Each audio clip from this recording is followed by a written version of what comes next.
La ciencia nuestra de cada día. Un espacio de cienciaes.com para explicar los fenómenos de la vida diaria. Con Ángel Rodríguez Lozano. Hoy respondemos a la siguiente pregunta. ¿Podemos ver más de la mitad de la superficie lunar desde la Tierra?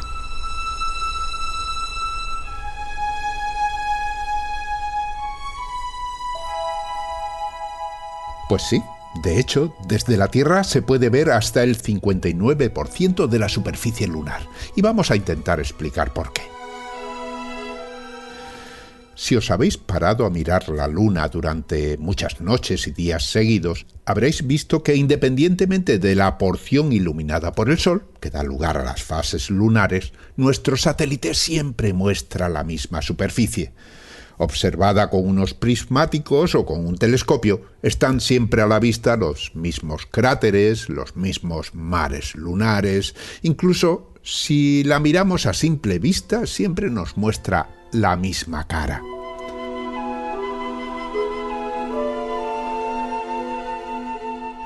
Esa obsesión de la Luna por mirar fijamente a la Tierra tiene su razón de ser.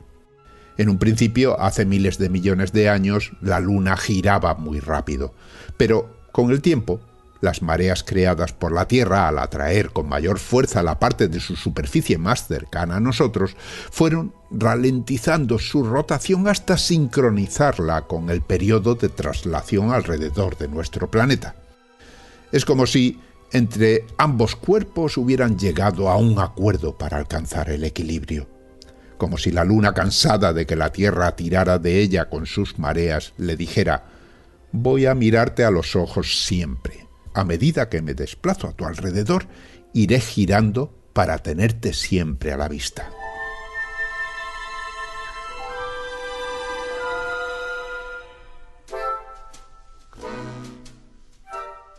Es un acuerdo muy común en el sistema solar. Lo mismo ha sucedido con los satélites de Júpiter, con las lunas de Saturno, con Plutón y su satélite Caronte, etc.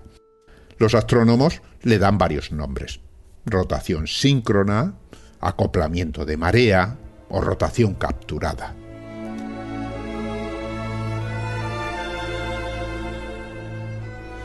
Queda claro que para mantener su mirada hacia la Tierra, la Luna debe girar poco a poco sobre su eje, de tal manera que tanto su rotación como el periodo de su órbita duren lo mismo, que en nuestro caso es 27 días, 7 horas y poco más de 43 minutos.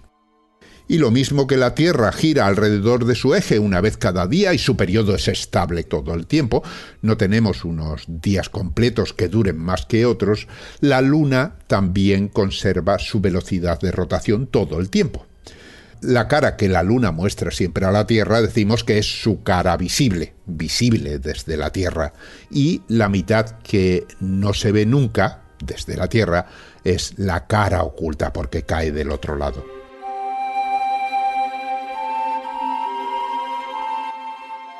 Dicho así, es lógico pensar que desde nuestra casa terrestre podremos ver como mucho solamente la mitad de la superficie lunar, o sea, el 50%.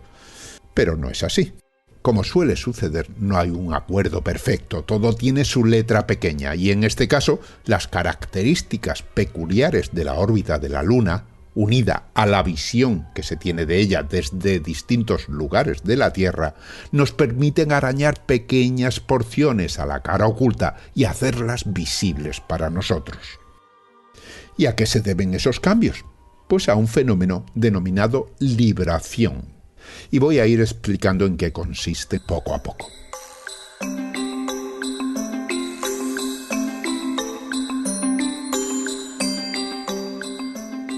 Como la ciencia hay que tomársela de manera relajada, para comprender lo que sucede os propongo un experimento casero. Es muy fácil, solo hay que ir a la cocina, coger un vaso de agua o una copa, y así además podréis celebrarlo después echando un trago. Bien, pues sujetad la copa frente a vosotros estirando el brazo todo lo que podáis, porque esa copa va a ser la Luna y vuestra cabeza la Tierra. Si ahora giráis todo el cuerpo manteniendo la copa con la mano extendida, tendréis un símil bastante aceptable de por qué la Luna enseña siempre la misma cara. Pero ahí se acaban los parecidos, porque la realidad es que los movimientos de la Luna y de la Tierra son más complicados. La copa de nuestro experimento describe una circunferencia alrededor de nosotros, pero la órbita que describe la Luna alrededor de la Tierra no es una circunferencia, sino una elipse. Es decir, no se mantiene siempre a la misma distancia, sino que unas veces se acerca más a la Tierra y otras se aleja de ella. Algo que solo podríamos imitar si nuestro brazo fuera elástico, se estirara en unos puntos y se encogiera en otros.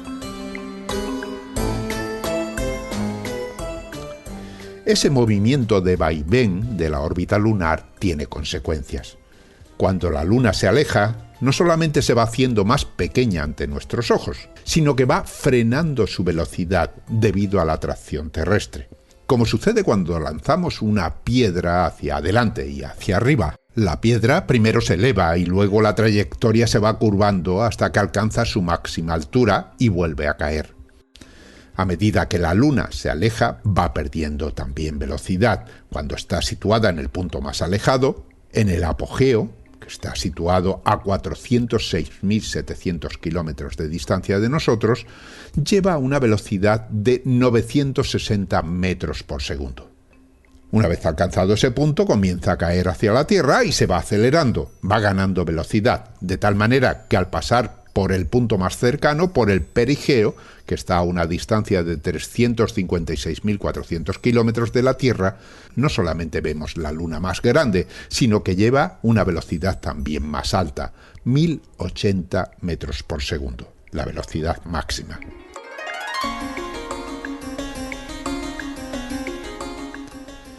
¿Qué consecuencias tiene ese cambio de velocidad desde nuestro punto de vista como observadores desde la superficie de la Tierra? Pues para entenderlo vamos a dar un repaso a unos conceptos básicos.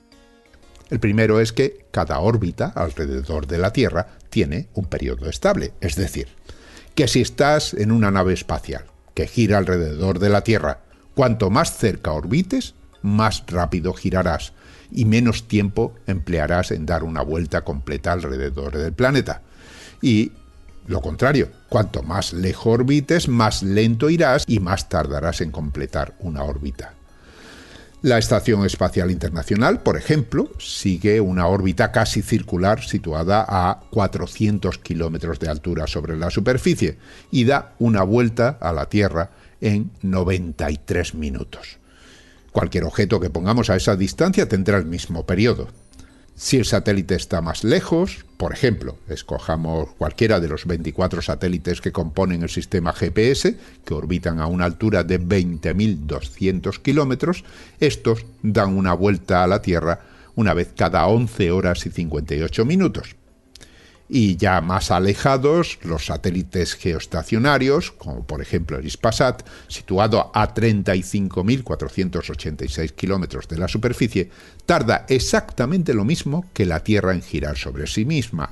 Por eso se llaman geoestacionarios, es decir, tarda 23 horas, 56 minutos y 4 segundos. ¿Qué es lo que tarda la Tierra en dar una vuelta completa cuando se toma como referencia no el Sol, sino las estrellas fijas? Cuanto más lejos nos situemos en la órbita, más tiempo emplearemos en dar una vuelta completa.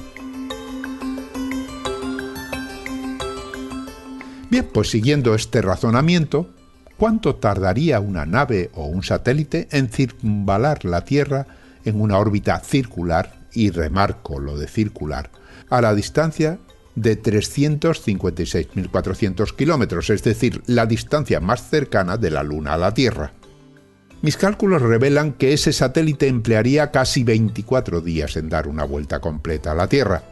Y por supuesto, lo mismo tardaría la Luna si su órbita fuera circular a esa distancia y no elíptica. Pero comprenderéis que en ese caso, la Luna debería girar alrededor de su eje también una vez cada 24 días para ofrecer siempre la misma cara a la Tierra. Y puestos a calcular, pongámonos en el caso más extremo. si colocáramos un satélite en una órbita circular a la máxima distancia que se sitúa la Luna, a esos 406.700 kilómetros que hemos comentado, tardaría unos 30 días en completar la órbita. Si fuera la Luna la que girara siempre en una órbita circular, insisto, a esa distancia, no solamente tardaría esos 30 días, sino que además su rotación debería sincronizarse y durar también 30 días para ofrecer permanentemente la misma cara a la Tierra. Así pues, nos encontramos con una situación curiosa que pone en entredicho el acuerdo entre la Tierra y la Luna que mencioné al principio. Por un lado, la Luna gira alrededor de su eje una vez cada 27 días, 7 horas y 43 minutos, y ese giro es estable siempre. Como he dicho, no varía de un día para otro. Por otro lado, como acabamos de ver, su órbita, al no ser circular, oscila entre dos periodos, aunque el movimiento medio sea el mismo. Hay pues una falta de sincronización entre los dos movimientos. He dicho que en el punto más cercano de la Luna a la Tierra, si la Luna siguiera una órbita circular, debería tener un periodo de 24 días para ofrecer la misma cara. Pero sabemos que no es así. El periodo real es mayor, de más de 27 días. Así que lo que sucede es que el giro de la Luna es más lento y como consecuencia se retrasa un poquito. Cualquier punto de su superficie se va quedando atrás y así la Luna desde nuestro punto de vista gira un poquito hacia el este y por lo tanto nos permite ver una pequeña franja de su cara oculta por el lado opuesto, por el oeste. A medida que avanza en su órbita, la Luna va equilibrando su posición y vuelve a mostrar la cara inicial, pero cuando llega al punto más lejano, al apogeo, sucede lo contrario. La rotación real de la Luna es más rápida que la que corresponde a la traslación en ese lugar. Y entonces, la rotación se adelanta. Eso nos permite a nosotros, desde la Tierra, observar un pedacito de la cara oculta por el lado opuesto, por el este. Así pues, en cada órbita, desde nuestro punto de vista, se produce un bamboleo que muestra un poquito de la cara oculta por ambos lados. Eso se conoce como libración en longitud.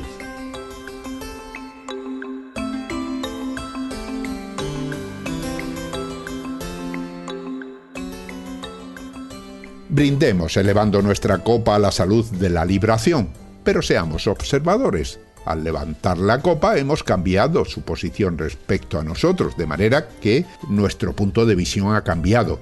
Antes no podíamos ver la base de la copa y ahora sí. En cambio, si bajamos la copa, podremos ver la parte de arriba.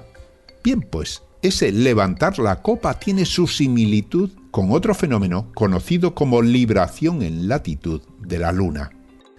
Se debe a que la Luna no gira en un plano que coincida exactamente con la Tierra alrededor del Sol. Está inclinado 5 grados. Eso significa que en unos momentos de su órbita se eleva más sobre el horizonte y en otros baja. Como sucede con la copa, cuando la Luna está en la posición más elevada nos permite ver una porción mayor de terreno en el polo sur. Y cuando está más baja en su órbita, vemos más superficie en el polo norte.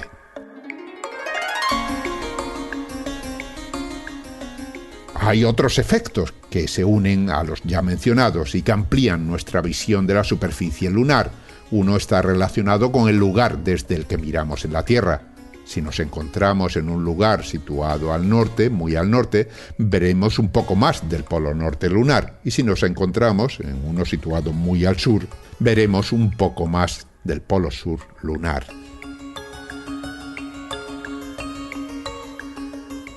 Lo mismo sucede si miramos justo en el momento en el que la Luna se eleva por el horizonte. En ese caso, vemos un poco más de terreno en el lado más elevado de la Luna en el momento de salir. Y si miramos a la Luna justo un momento antes de que se oculte, por el oeste, nos enseña también una porción de terreno en la parte más alta. Por supuesto, en un momento concreto, si miramos a la Luna, podremos observar como mucho la mitad de la superficie, incluso un poquito menos, porque la miramos con un pequeño ángulo. Pero si continuamos la observación durante una órbita completa, sumando todo lo que vamos viendo en las distintas libraciones, podemos obtener información del 59% de la superficie lunar. Todo ese conjunto de movimientos de aparente bamboleo que nos permiten ver una superficie mayor ha quedado perfectamente reflejado en un vídeo que compone los cambios de visión de la Luna a lo largo de una órbita completa. Un vídeo que fue elaborado por la NASA y que podéis verlo en cienciaes.com.